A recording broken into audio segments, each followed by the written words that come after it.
प्रतिबंध लगाना, जो अश्लीलता फैलाकर और जो हमारे आने वाले नौजवान का जो भविष्य है उसको खराब करना। ये और कुछ नहीं है, आने वाली पीढ़ी का भविष्य खराब कर रहे हैं। तो इसलिए ये सब काम तो नीतीश कुमार जी ने बिहार को बीमारू राज्य से एक स्वस्थ राज्य में बना दिया। अब अभी क्या कहा मुख्यमंत्री नीतीश कुमार जी ने, बिहार में 25 ऐसे जिले हैं जहां जैविक खेती के लिए प्रति एकड़ किसानों को 11,500 रुपए दिया जाएगा प्रति एकड़। और जब तक किसानों का और कृषि का उत्पादन नहीं बढ़ेगा, क्यों बिहार का जो आज विकास दर है वो कई वर्षों से 10 से 11% के बीच है। कौन सा ऐसा राज्य है जिसका विकास दर है आज इस दौर में भी? लेकिन बिहार का विकास दर है, और किसके भरोसे? किसके भरोसे? किसानों के भरोसे। किसान के जो कैबाऊ के पुत्र इंजीनियर शुभानंद मुकेश जी जनता दल यू परिवार में शामिल हुए, और आज जब ये शामिल हो रहे हैं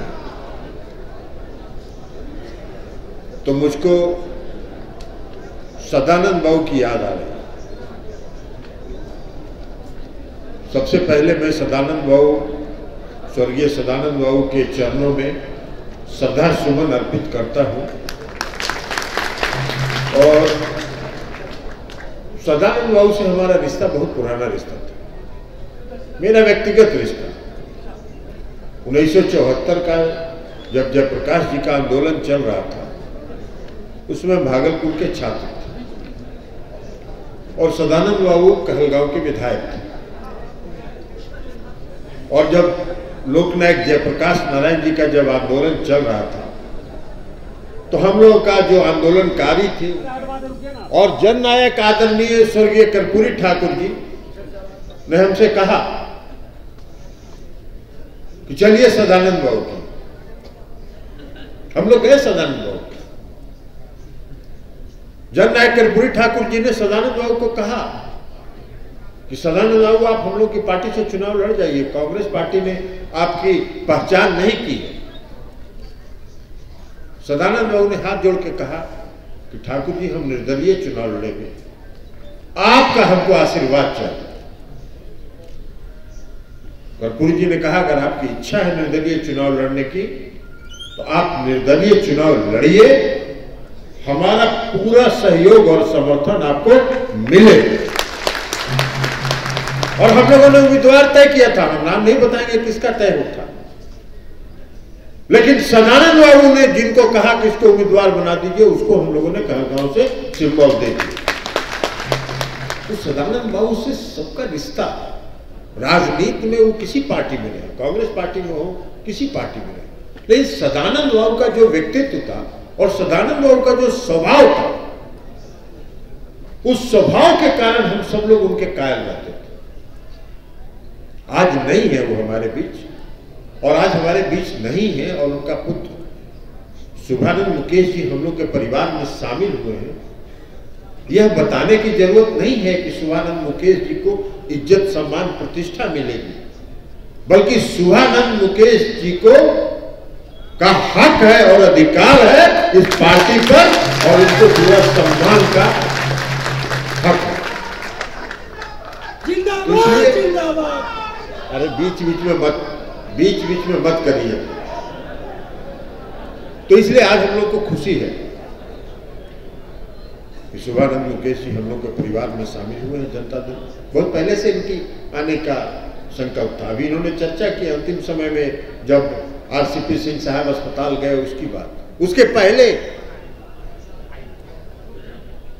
जब कहलगांव का जो बटेश्वर स्थान का उद्घाटन था, उस उद्घाटन के लिए माननीय मुख्यमंत्री जी को लेकर हम लोग गए थे हेलीकॉप्टर से, और सदानंद बाबू की इच्छा थी कि उद्घाटन के बाद मुख्यमंत्री जी मेरे यहाँ 5 मिनट के लिए चाय पिए, मुख्यमंत्री जी ने कहा कि सदानंद बाबू को कह दीजिए कि हम लोग जरूर उनके यहाँ चाय पीने जाएंगे, और हम लोग गए थे।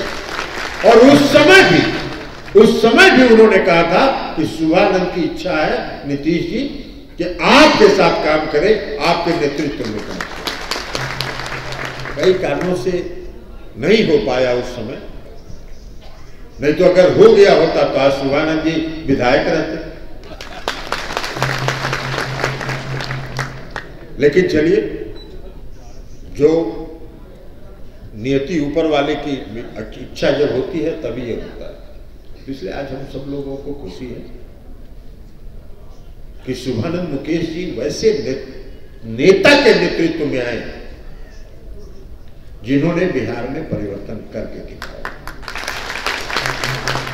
कोई ये सोचता भी नहीं था। उसके पहले बिहार 2005 नवंबर के पहले बिहार जो है, माननीय संजय झा जी भी जल संसाधन मंत्री हैं, आ गए हैं, इनका भी स्वागत करिए। तो उस समय कोई ये कल्पना नहीं कर सकता था। देश के जिस कोना में चले जाइए, दुनिया के जिस कोना में चले जाइए, अगर आप कह देते गलती से कि हम बिहार से आए हैं तो लोग कहता था कि बीमारू राज्य से। ऐसी दुर्दशा कर दी थी लोगों ने 15 वर्षों में कि बिहार बीमारू राज्य के नाम से जाना जाता था। और आज नीतीश कुमार जी के राज्य में बिहार एक हट्टा कट्टा और स्वस्थ बिहार बनके खड़ा है पूरे देश में। क्या परिवर्तन किया नीतीश कुमार? आज हमने सुबह अखबार में देखा, आज सुबह हमने अखबार में देखा कि शिक्षा के क्षेत्र में बिहार के 5 जिले जो हैं वो टॉप पर चले गए। कुछ दिन पहले 4 जिले और एक झारखंड का, और कुछ दिन पहले नीति आयोग ने एक रिपोर्ट दिया था, बड़ी हल्ला हो रहा था।